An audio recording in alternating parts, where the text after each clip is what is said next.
Est-ce que vous aimez la drogue? Attention à la réponse. Vous avez sûrement dû voir How to Sell Drug Online, l'histoire Netflix de Moritz, un jeune allemand qui détourne le site de son pote hyper sécurisé pour vendre de la drogue alors qu'il n'y connaissait rien. Eh bien cette histoire est totalement fake, mais elle est inspirée de Maximilian Schmidt, un jeune allemand qui a créé Shiny Flakes. Aujourd'hui on va voir une histoire vraiment pas banale d'un site un peu illégal créé avec tellement de panache que j'adore cette histoire.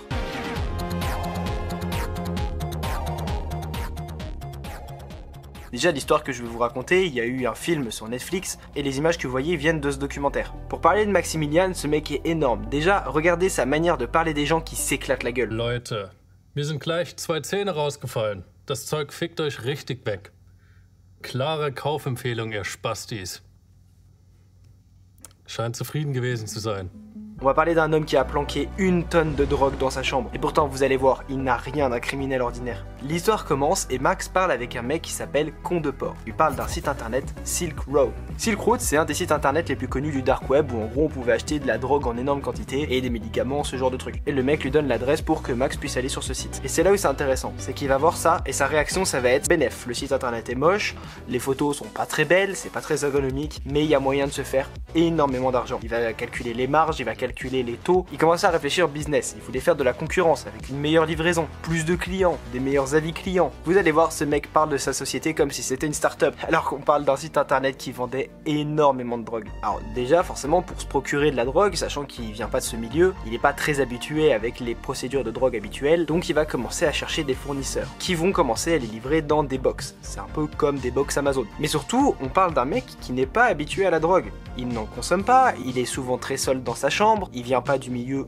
de la street, il voit juste une énorme opportunité de se faire de l'argent. Surtout, il part pas du postulat que la drogue c'est mal, il va juste se dire, dans tous les cas la drogue va circuler, donc autant que ce soit moi qui la circule, comme ça au moins je me fais de l'argent. Jamais, dans tout le processus de la création de son site internet, il va se tenir responsable du mal que la drogue engendre. Il sait quand même que la drogue a mauvaise réputation, sans blague, du coup il va donner envie avec de belles photos, un beau site, une bonne ergonomie, etc. etc. Le site internet, vous allez voir, il se crée juste avec un WordPress. Un WordPress, qu'est-ce que c'est? C'est un constructeur de thèmes avec des templates qui est très simple d'utilisation. Le but c'est que vous utilisiez un peu ce qui a déjà été fait, et même si vous n'êtes pas forcément à l'aise avec le dev, vous pouvez avoir un beau site internet suffisamment facilement. Et quand je vous dis qu'il veut un beau site, il va prévoir une FAQ, il va penser en termes d'UI, donc le design de son site internet. Et surtout, le site internet est accessible via le Clear Web. Le Clear Web, en gros, c'est Google. Genre, vous marquez achat drogue et hop, vous tombez directement sur son site internet. Max, au début, il voulait pas s'occuper de la vente, il laissait son partenaire faire, et magie.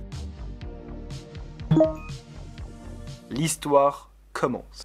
Alors déjà la première question c'est comment est-ce qu'il va livrer sa drogue. Mais je vous ai dit, ce mec a énormément de panache, donc plus c'est gros, plus ça passe. Et il va tout simplement faire des colis, il va les mettre dans des boîtes postales, et la poste allemande s'occupe de livrer sa marchandise. Pas que la poste allemande, puisque ça se vendait à l'international, en France aussi. Donc en gros, il y avait énormément de drogue qui circulait via la poste. Ce qui lui a permis d'avoir une bonne livraison, ce qui était super important pour lui. Max, dans son profil, est quand même assez perfectionniste, assez solitaire, assez égoïste. Il va surtout penser à la qualité de son site internet, à la qualité de ses produits, à la qualité de l'expérience que les gens vont avoir sur son site internet. Je vous dis, il parle comme si c'était le CEO d'une startup. Et ça, c'est quelque chose qui va marquer les policiers. Ils vont se dire que ce mec n'est pas tout seul. Vu la qualité de son site internet, ils sont forcément plusieurs à gérer le bail. Au début, certes, on parle de quelques commandes, mais ça a très vite augmenté. Et du coup, Max s'est fait énormément d'argent, mais pourtant, il ne le dépensait pas. C'est pas un dealer ordinaire, c'est juste quelqu'un qui a envie de faire de l'argent et de voir son argent mûrir. Muni d'une intelligence au-dessus de la moyenne et d'un côté perfectionniste, son site internet était quasi parfait. Ce qui comptait, c'était les bons avis sur son site internet. Il n'hésitait pas à supprimer les mauvais avis, et pour que l'expérience du client soit encore meilleure, à chaque livraison, il rajoutait un bonbon en gélatine à l'intérieur du paquet, juste pour que ça fasse un petit peu plaisir au client et qu'il laisse un avis. Bon, alors c'est des avis de dealer, donc en général c'est je mange le bonbon, je vends la drogue, mais dans tous les cas, ça fait des bons avis. Au bout d'un moment, la police se rend compte qu'il y a un problème, il y a beaucoup de petits paquets qui traînent en Allemagne, et du coup la police est au courant, sauf que quand on regarde dedans, bah évidemment c'est de la drogue, et les adresses de retour de l'expéditeur, évidemment, elles étaient fausses, contrairement à l'arnaque d'Amazon qu'on a vu la semaine dernière. Mais comme je vous ai dit, Max il est intelligent, il se rend compte que la police essaye de le rechercher, mais il est intraçable. La police se rend compte qu'il y a un baron de la drogue à Leipzig, mais c'est comme si je disais qu'à Paris il y a des dealers. C'est pas parce qu'on a la ville qu'on sait forcément plus de détails. À ce moment-là, la police, elle est persuadée que c'est l'œuvre d'un groupe. Shiny Flakes prend de l'ampleur, Maximilian il reçoit énormément d'argent, du coup il commence à stocker carrément de la drogue dans sa chambre, et sa famille ne se rend compte de rien. Et pourquoi je vous raconte cette histoire? Pourquoi est-ce que cette histoire elle est juste incroyable? Max, il a aucun scrupule. Il a le sang super froid. Lui, sa seule idée, c'était de s'enrichir et pas de dépenser. C'était vraiment juste d'avoir un beau site internet, enfin d'avoir une vraie activité qui rapportait énormément d'argent. Il consomme pas, il dépense pas son argent.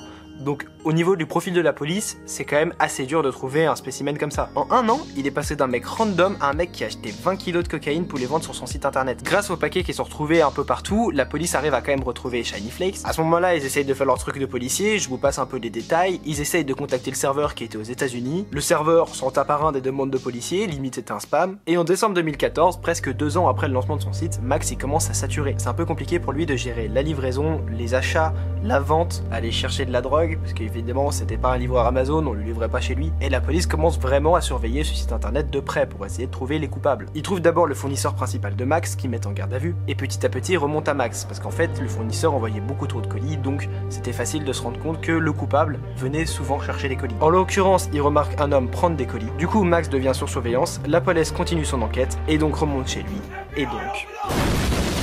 Max se fait prendre, l'affaire fait le tour du monde, la police trouve l'ordinateur et le mot de passe de Max, en même temps il était juste écrit sur une feuille, et c'est comme ça que Shiny Flakes disparaît, laissant derrière lui une base de données énorme avec l'adresse, le nom, l'adresse mail des clients. Au moment de sa capture, il disposait de 4,1 millions d'euros, il avait à peu près 320 kilos de stupéfiants. Maximilian a été jugé et condamné à la prison pour mineurs pour une peine de 7 ans. À l'heure actuelle, l'histoire elle n'est pas totalement finie. Déjà, on sait pas totalement la somme qu'il dispose, on sait pas si tous ses comptes sont fermé, et vu qu'il n'a pas dépensé son argent, on sait absolument pas où il est. Et surtout, à la fin du documentaire, la police pense qu'il est pas totalement clean. En mars 2021, l'année dernière, il y avait une suspicion pour un site internet de pharmacie sensiblement pareil. Donc s'il y a une nouvelle saison de How to Sell Drugs Online, c'est normal. Et vous saurez pourquoi. Si cette vidéo t'a plu, n'hésite pas à liker, à commenter, à partager, à me suivre sur TikTok, sur Twitter, dans la rue et sur LinkedIn.